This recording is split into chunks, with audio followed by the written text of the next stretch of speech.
ძალიან დიდი ხნის განმავლობაში ერთი კითხვა მუდმივად ბრუნდება ადამიანის ისტორიაში. როგორ გახდა ზოგიერთი უძველესი ცივილიზაცია ასეთი განვითარებული, მიუხედავად იმისა, რომ მათ არ ჰქონდათ თანამედროვე ტექნოლოგია. უძველესი მესოპოტამიის უდაბნოებში ათასობით თიხის ტაბულა აღმოაჩინეს, რომლებიც სავსეა უცნაური სიმბოლოებითა და წარწერებით. როდესაც ისტორიკოსებმა და ენის ექსპერტებმა ეს გაშიფრეს თანამედროვე ტექნოლოგიების გამოყენებით, ერთი სახელი გამუდმებით ჩნდებოდა. ანუნაკი. უძველესი სუმერელებისთვის ისინი იყვნენ ძლევამოსილი ღვთაებრივი არსებები, რომლებიც დაკავშირებულნი იყვნენ ცასთან და ბუნების ძალებთან. მაგრამ როდესაც ზოგიერთი ადამიანი უფრო ღრმად სწავლობდა ამ ტაბლეტებს, დაიწყო უფრო საკამათო თეორიის გავრცელება. რა მოხდება თუ ეს ღვთაებრივი არსებები უბრალოდ მითოლოგია არ არიან? რა მოხდება თუ ისინი რეალურად არსებობდნენ? რა მოხდება თუ ამ ისტორიების უკან ნამდვილი მოვლენები? და შესაძლებელია, რომ ზოგიერთი ლეგენდა ძველი სამყაროდან უბრალოდ დამახინჯებული მოგონებები იყოს, ან მოგონებები, რომლებიც არ ემთხვევა რეალურად მომხდარს. ამიტომაც შედეგი ისაა, რომ დღეს ამას სრულად ვეღარ ვიგებთ, მაგრამ ჩვენ ნელ-ნელა და დეტალურად გავაანალიზებთ თითოეულ ინფორმაციასა და მოვლენას. მაგრამ სანამ დავიწყებთ, არ დაგავიწყეთ ამ ვიდეოს მოწონება, ეს ჩვენთვის კონტენტის შემქმნელებისთვის ძალიან მნიშვნელოვანია. დიდი მადლობა და ეხლა დავიწყოთ.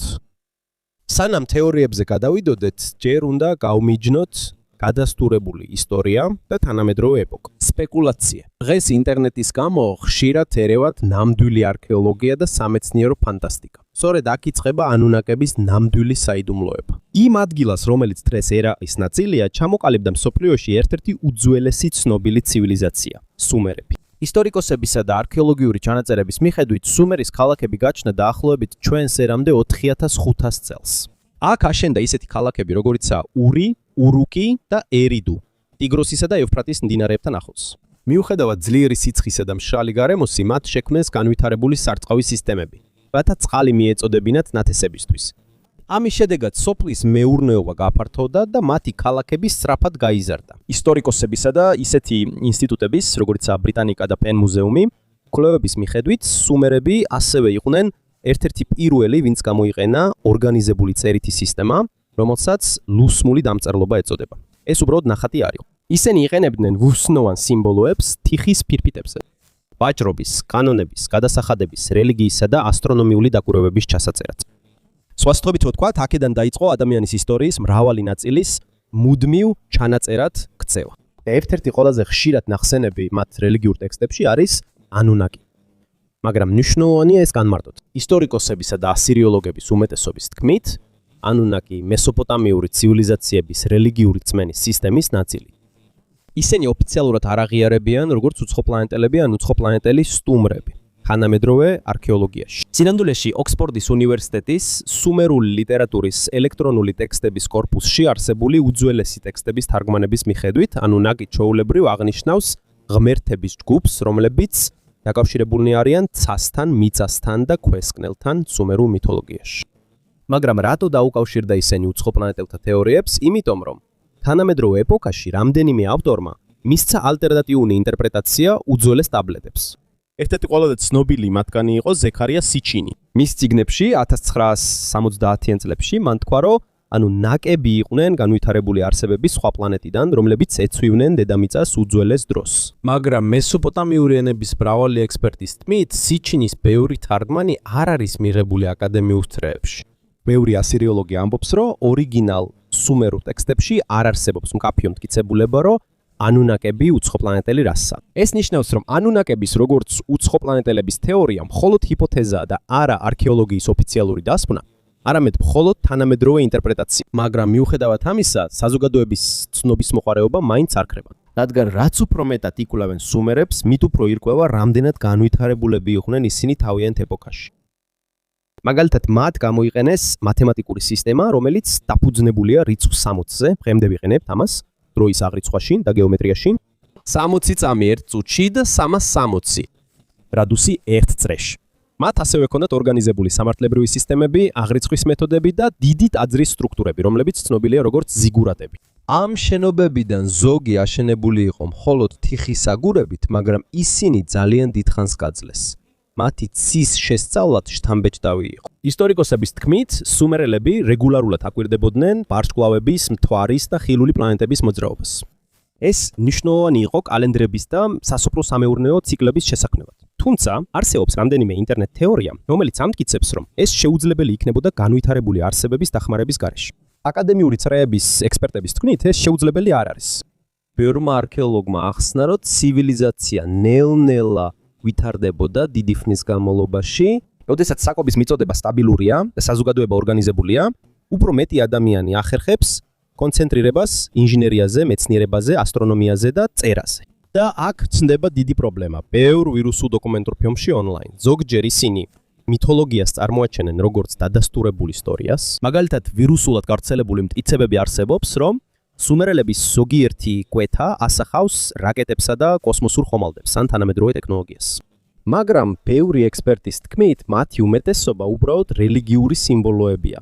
ან მათი ღმერთების მხატვრული გამოსახულებები. არის შემთხვევები, როცა ინტერნეტში გამოყენებული ზოგიერთი სურათის კონტექსტი არასწორია. და როცა ეს ფოტოები სოციალურ მედიაში ისევ და ისევ ვრცელდება, ისინი უფრო და უფრო რეალობას გავს. ისეთი მტკიცებები, რომლებიც ბოლომდე დადასტურებული არ არის, მაგრამ ეს არ ნიშნავს, რომ აღარ დარჩა საიდუმლოებები. სინამდვილეში ძველი მესოპოტამიის ისტორიის ბევრ ნაწილს დღემდე იკვლევენ. არსებობს თიხის ფირფიტები, რომლებიც ჯერ კიდევ სულად არ არის თარგმნილი და არქეოლოგიური ადგილები, სადაც გათხრები კვლავ გრძელდება. კიდევ ერთი, რასაც ხშირად ადარებენ, არის ჰობეკლი თეფე თანამედროვე თურქეთში. ეს არის პრეისტორიული ადგილი, რომელიც არქეოლოგების თქმით სუმერულ ცივილიზაციაზე უფრო ძველია. ესეთი აღმოჩენების გამო ზოგიერთი კითხულობს, შესაძლებელია თუ არა, რომ არსებობდეს კიდევ უფრო ძველი ცივილიზაციები, რომლებიც ჩვენ ჯერ კიდევ სულად არ გვესმის. მაგრამ დღემდე არ არსებობს დამოწმებული მტკიცებულება, რომელიც ადასტურებს, რომ უცხოპლანეტელები იყვნენ დედამიწაზე პირველი ცივილიზაციების შემქმნელები. და ეს არის მნიშვნელოვანი განსხვავება მტკიცებულებასა და ვარაუდს შორის. სიმართლე ისაა, რომ ზოგჯერ ნამდვილი ისტორია უფრო გასაოცარია, ვიდრე შეთქმულების თეორიები. წარმოიდგინე 1000-ობით წლით ადრე, სანამ ინტერნეტი, ელექტროენერგია ან თანამედროვე მანქანები არსებობდა, ადამიანები ქმნიდნენ წერით სისტემებს, ორგანიზებულ ქალაქებს, სარწყავ ქსელებს, მათემატიკას და ასტრონომიულ დაკვირვებებს. ეს არ ნიშნავს, რომ ისინი უცხოპლანეტელებიდან მოდიოდნენ. ეს უბრალოდ შეიძლება იყოს მტკიცებულება იმისა, თუ რამდენად ჭკვიანი და შემოქმედებითი იყო უძველესი ადამიანი. მაგრამ მიუხედავად ამისა, ანუ ნაკის საიდუმლო კვლავ ცოცხალია, რადგან არსებობს ერთი რამ, რაც ადამიანს არასდროს დაუკარგავს. ეს არის ცნობის მოყარეობა ჩვენი წარმოშობის შესახებ. რადგან რაც უფრო მეც ვიგებთ უძველესი სამყაროს შესახებ, მით უფრო ვაცნობიერებთ, რამდენი რამ არის ისტორიაში, რაც ჯერ კიდევ ბოლომდე არ გვესმის. დააგრძელე ყურება, რადგან აქ კიდევ ბევრ საინტერესო რამეს ნახავ, რაც აუცილებლად გაგაოცებს. რაც უფრო მეტ თიხის ტაბულას პოულობენ უძველეს მესოპოტამიაში, მით უფრო ხშირად ჩნდება საუბრის ცენტრში ერთი სახელი, რომელიც კვლავ და კვლავ ჩნდება ძველ წერილებში. ანუნაკი. უძველეს სუმერულ ტექსტებში ანუნაკი არის ღმერთების ჯგუფი, რომელსაც მნიშვნელოვანი როლი აქვს მათ რელიგიასა და მითოლოგიაში. ისინი არიან ძალები, რომლებიც აკონტროლებენ ბუნებას, წესრიგს, ძალაუფლებას და ადამიანის ბედს. და მათი მითოლოგიის მრავალ სახელში მხოლოდ 3 ფიგურაა, რომლებიც ხშირად იხსენიება. ანუ ენლილი და ენკი. ანუ აღიარებულია როგორც ცის ღმერთი და ერთ-ერთი უმაღლესი ღვთაებრივი ფიგურა სუმერულ რწმენაში. მას ხშირად აღწერენ როგორც ცის შორეულ მართლს. მეორეს მხრივ ენლილი სხვა ტიპის ფიგურაა. მრავალ უძველეს ტექსტში ის დაკავშირებულია ქართან, ქარიშხალთან, ძალასთან და ავტორიტეტთან. არსებობს რამდენიმე ისტორია, სადაც ის აღწერილია როგორც მკაცრი და სასტიკი დამსჯელი, როდესაც კაცობრიობა არეულობას ან უხრჩობას იჩენს. და აქ შემოდის მესოპოტამიური მითოლოგიის ერთ-ერთი ყველაზე ცნობილი ნაწილი, დიდი წყალდიდობა. მესოპოტამიის რამდენიმე უძველეს ამბავში არსებობს მოთხრობები უზარმაზარ წყალდიდობაზე, რომელმაც თითქმის მთელი კაცობრიობა გაანადგურა. ისტორიკოსების თქმით, ეს გავს სხვა წყალდიდობის ისტორიებს სხვადასხვა კულტურაში, მათ შორის ბიბლიაში ნოეს ამბავს. მაგრამ ექსპერტების თქმით, ეს არ ნიშნავს იმას, რომ ავტომატურად ერთი და იგივე ისტორიული მოვლენა იყო ყველა წყალდიდობის მითის წყარო. შესაძლებელია, რომ ბევრ უძველეს ცივილიზაციას ძლიერი წყალდიდობები გამოუცდია. და მაშინ, როცა ენლილი ხშირად ძალასა და დასჯასთან ასოცირდება, ენკისთან კი სრულიად სხვა სახეს აკავშირებენ. შუმერულ მითოლოგიაში ენკი ხშირად აღწერილია როგორც სიბრძნის, წყლის, გამოგონებისა და ცოდნის ღმერთი. ზოგიერთ ამბავში ის ეხმარება ადამიანებს, რომ ისწავლონ სოფლის მეურნეობა, სარწყავის სისტემები და ქალაქების აშენება. რაც საინტერესოა, არსებობს ნამდვილი არქეოლოგიური მტკიცებულებები, რომლებიც აჩვენებს, რომ შუმერების სარწყავის სისტემები მართლაც ძალიან განვითარებული იყო მათი დროისთვის. ისტორიკოსებისა და არქეოლოგიური კვლევების მიხედვით მათ შექმნეს ფართო არხების სისტემა, რომელიც მდინარეებიდან წყალს მშრალ მესოპოტამიის მიწებზე მიიყვანდა. ამის გამო შესაძლებელი გახდა მასშტაბური მიწათმოქმედება და მათი ცივილიზაციის სწრაფი განვითარება. აქ დაიწყო ზოგიერთი ადამიანის ცნობის მოყვარეობის გაღრმავება. როგორ გახდა ასეთი ორგანიზებული ცივილიზაცია, რომელიც ათასობით წლით ადრე არსებობდა თანამედროვე ტექნოლოგიამდე. მეინსტრიმული არქეოლოგიის მიხედვით პასუხი გახლავთ ადამიანის ინოვაციისა და სოციალური განვითარების ხანგრძლივი პერიოდი. მაგრამ ზოგიერთი ალტერნატიული თეორეტიკოსისთვის შესაძლებელია, რომ არსებობდა ხელმძღვანელობა უფრო განვითარებული არსებებისგან ან დაკარგული ცივილიზაციიდან. დღემდე არ არსებობს სანდო მტკიცებულება, რომელიც ამას ადასტურებს, მაგრამ არსებობს ერთი მიზეზი, რის გამოც დებატი კვლავ გრძელდება. სუმერელების ღმერთები უბრალოდ მისტიკური ფიგურები არ იყვნენ მათ ისტორიებში. მრავალ ტაბლეტზე ისინი აღწერილია როგორც ნამდვილი პიროვნებები. ბრაზდებიან, კამათობენ, თანაბრძნობენ და ზოგჯერ ნანობენ კიდეც. ამიტომ ზოგიერთი მკვლევარი დაინტერესდა. ხო არ შეიცავს ზოგიერთი მითოლოგია ნამდვილი ისტორიული ლიდერების ან უძველესი მმართველების მოგონებებს, რომლებიც მოგვიანებით ხალხის ისტორიებში ღვთაებრივ ფიგურებად იქცნენ. იმიტომ რომ მათ უკვე ჰქონდათ ემოციები. სიამდვილეში ეს ახალი იდეა არ არის. სხვა ცივილიზაციებშიც, როგორიცაა ძველი ეგვიპტე და საბერძნეთი, იყვნენ მეფეები და მმართველები, რომლებსაც მოგვიანებით ღვთაებრივ სტატუსს უკავშირებდნენ. მაგრამ, როდესაც საქმე ანუნაკებს ეხება, უფრო დიდი კონტროვერსია გაჩნდა, რადგან თანამედროვე ეპოქაში უცხო პლანეტელთა თეორიები გამოჩნდა. თუმცა, ასევე უარყოფა შეუძლებელია, რომ უძველესი ისტორიის მრავალი ნაწილი ჯერ კიდევ სრულად არ არის გადებული. ათასობით თიხის ფირფიტა ჯერ კიდევ სრულად არ არის თარგმნილი. დღემდე არქეოლოგიური გათხრები გრძელდება მესოპოტამიის ყოფილ რეგიონში. და ყოველი ახალი აღმოჩენით უფრო და უფრო ხედავთ, რამდენად კომპლექსური იყო მსოფლიოს პირველი ცივილიზაციები. ერთ-ერთი ყველაზე გასაოცარი რამ სუმერელების შესახებ, მხოლოდ მათი ტაძრები ან უძველესი ქალაქები არ არის. უფრო იდუმალი კი მათი ცოდნის სიღრმეა კოსმოსის შესახებ. წარმოიდგინე ეს. 5000 წელზე მეტი გავიდა. ჯერ კიდევ არ არსებობდა ტელესკოპი, არ იყო თანამედროვე მოწყობილობები და არც კომპიუტერი. მაგრამ მიუხედავად ამისა, სუმერელებმა შეძლეს ვარსკვლავებისა და პლანეტების მოძრაობის ლუსტად შესწავლა. ისინი უბრალოდ არ უყურებდნენ ცას ყოველღამე. ისინი მართლაც სერიოზულად და დეტალურად აკვირდებოდნენ ცას. სხვა უძველესი კულტურები ცაზე არსებულ ნათებებს მხოლოდ ჩვეულებრივ ვარსკვლავებად აღიქვამდნენ. სუმერელებმა კი შენიშნეს, რომ ზოგიერთი ვარსკვლავი უჩვეულოდ მოძრაობდა. ისინი მოძრაობდნენ სხვა მიმართულებით და ცაზე საკუთარი გზა ჰქონდათ. სწორედ ასე გამოავლინეს მათ პლანეტები, როგორიცაა მერკური, ვენერა, მარსი, იუპიტერი და სატურნი. რაც კიდევ უფრო გასაოცარია, მათ გაიგეს, რომ ეს პლანეტები უბრალოდ ვარსკვლავები არ იყვნენ, მათ საკუთარი მოძრაობა და კანონზომიერება ჰქონდათ. ეს არის რაღაც, რაც ბევრმა ცივილიზაციამ მხოლოდ ძალიან დიდი ხნის შემდეგ აღმოაჩინა. არქეოლოგებმა აღმოაჩინეს ბევრი თიხის ტაბულა, რომლებიც ნათლად აჩვენებს, რამდენად განვითარებული იყო მათი დაკვირვება ცაზე. იქ წერია პლანეტების მოძრაობა, ვარსკვლავების მდებარეობის ცვლილებები და ისიც კი თუ როგორ მეორდება კოსმოსის ნიმუშები დროთა განმავლობაში. ამის ერთ-ერთი ყველაზე შთამბეჭდავი მაგალითია ვენერას შესწავლა. ათასობით წლის წინ სუმერებმა შენიშნეს, რომ ვენერა ზოგჯერ მზის ამოსვლამდე ჩნდება, ხოლო ზოგჯერ კი მზის ჩასვლის შემდეგ ჩანს. რაც უფრო გასაოცარია, მათ იცოდნენ, რომ ეს ერთი და იგივე პლანეტა. სხვა უძველეს კულტურებში დიდი ხნის განმავლობაში ფიქრობდნენ, რომ დილის ვარსკვლავი და საღამოს ვარსკვლავი სხვადასხვა რამე. მაგრამ სუმერებს ეს დიდი ხნის წინ ესმოდათ. და ეს ყველაფერი არ არის. მათ ჰქონდათ ტაბლეტები, რომლებზეც ვენერას მოძრაობა იმდენად დეტალურად იყო აღწერილი, რომ დღევანდელი ასტრონომებიც კი აღფრთოვანებულნი არის. რადგან ბევრი მეცნიერისთვის რთულია წარმოდგენა, როგორ შეძლეს მათ ეს მხოლოდ თვალითა და მარტივი მოწყობილობებით. სინამდვილეში დღესაც კი არიან ადამიანები, რომლებიც ჯერ კიდევ ებნევათ პლანეტების რაოდენობა. ბევრი კვლავაც პლუტონს მიიჩნევს პლანეტად, მიუხედავად იმისა, რომ ის ოფიციალურად სრულფასოვან პლანეტად აღარ ითვლება. მაგრამ სუმერელები ათასობით წლის წინ სისტემატურად აკვირდებოდნენ დედამიწიდან ხილულ პლანეტებს. და რაც უფრო მეტად სწავლობენ ექსპერტები მათ მიერ აღმოჩენილ ტაბლეტებს, მით უფრო ღრმავდება საიდუმლო. რადგან იქ მხოლოდ პლანეტები არაა აღნიშნული. მათ ასევე ჰქონდათ ვარსკვლავების რუქები, რომლებიც თითქმის იდენტურია იმ ვარსკვლავედების განლაგებასთან, რასაც დღესაც ვიყენებთ. ისე ჩანს, თითქოს მათ ძალიან კარგად ესმოდათ ცის საერთო სახე. ამიტომაც გაჩნდა ბევრი კითხვა. როგორ შეძლეს ეს? როგორ შექმნა უძველესმა ცივილიზაციამ ასეთი დეტალური ცის რუკა ტელესკოპისა და თანამედროვე ტექნოლოგიის გარეშე? შესაძლოა ეს უბრალოდ ათასობით წლის განმეორებითი ცის დაკვირვების შედეგია. თუ იქნებ სხვა წყაროდანაც ჰქონდათ ცოდნა. ეს კიდევ უფრო გასაოცარია, რადგან მათი ასტრონომია მოცინავე მათემატიკით იყო გამაგრებული. სუმერებმა შექმნეს ეგრეთ წოდებულ სექსაგესიმალური სისტემა. ეს არის დათვლის მეთოდი, სადაც საფუძვლად გამოიყენება რიცხვის 60. ამის გამო მათთვის უფრო მარტივი გახდა ცილადის, დიდი რიცხვებისა და ზუსტი გაზომების გამოთვლა. და საინტერესოა, რომ დღემდე ჩვენ ისევ ვიყენებთ ამ სისტემას. როცა ვუყურებთ საათს, სადაც არის 60 წამი და 60 წუთი, ან როცა კუთხეს ვზომავთ 360 გრადუსი. ეს ყველაფერი სუმერელების მათემატიკური მემკვიდრეობის ნაწილია.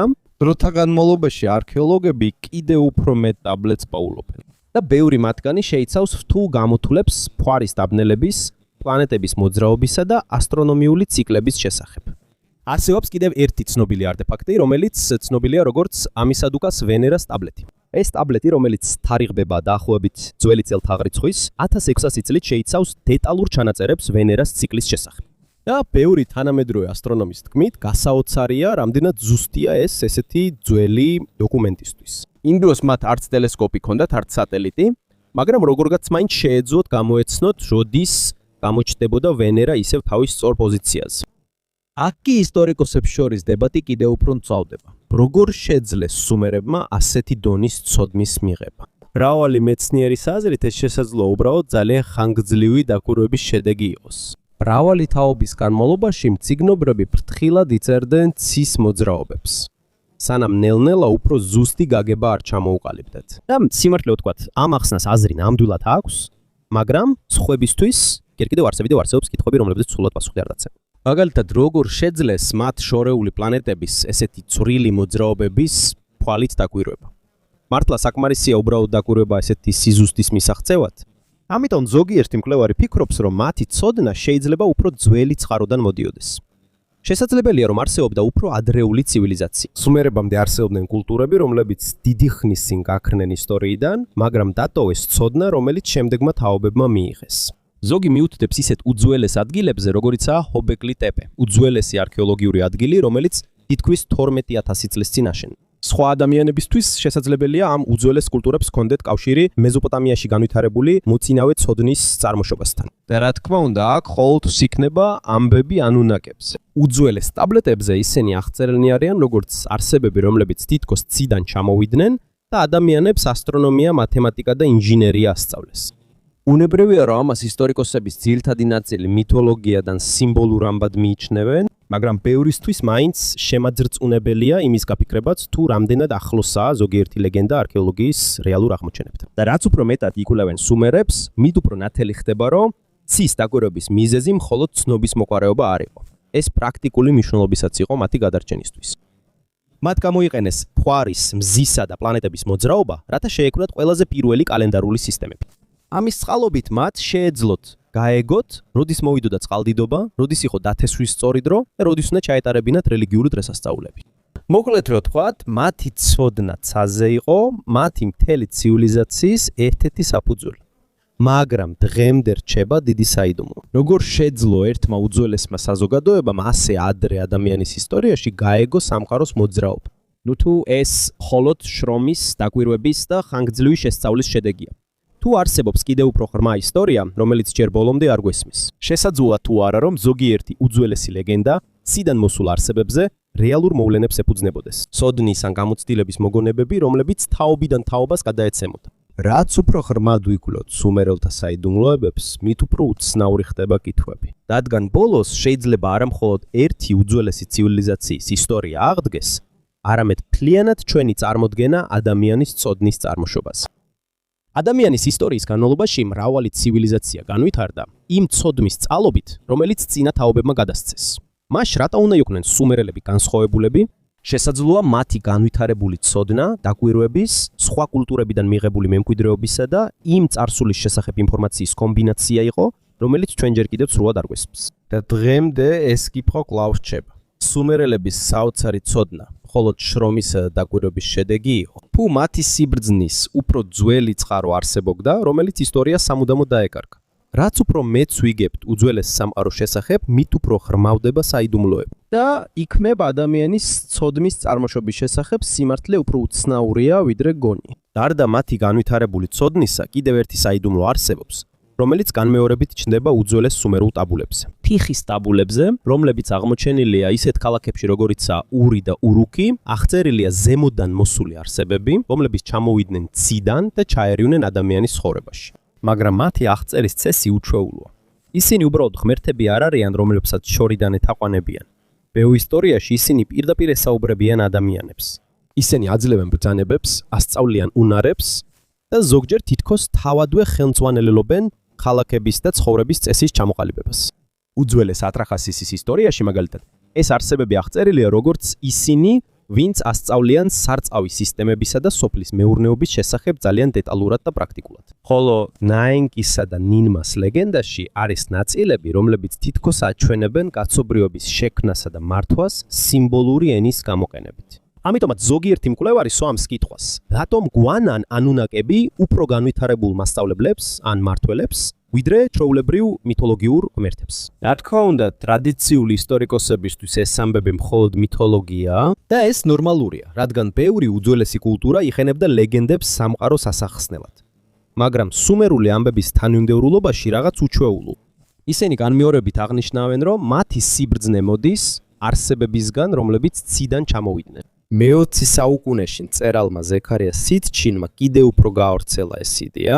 მისი თეორიის მიხედვით ანუნაკი არ ყოფილან არსებები. ისინი არ იყვნენ უბრალოდ სიმბოლური ღმერთები, არამედ სტუმრები სხვა პლანეტიდან, რომელსაც მან ნიბირუ დაარქვა, მაგრამ მნიშვნელოვანია განმარტოთ, რომ თითქმის ყველა წამყვანი მეცნიერი არ ეთანხმება მის ინტერპრეტაციებს. ბევრი ექსპერტი ამბობს, რომ მისი თარგმანების ნაწილი არასწორია ან გადაჭარბებულია და არ არსებობს მყარი მტკიცებულება, რომელიც ადასტურებს უცხო პლანეტელთა თეორიას. თუმცა ეს იდეა მაინც პოპულარული გახდა შუმერული ფრიფიტების იდუმალი დეტალების გამო. არსებობს კიდევ ერთი შესაძლებლობა, რომელიც უფრო რეალისტურია. რა მოხდება თუ ზეციდან მოსული არსებები, უცხო პლანეტელები კი არ იყვნენ, არამედ ნამდვილი ადამიანები, უფრო განვითარებული კულტურიდან. უძველეს დროში ადამიანებისთვის ჩვეულებრივი იყო უცხოელების, რომლებსაც განსხვავებული ტექნოლოგია ან ცოდნა ჰქონდათ.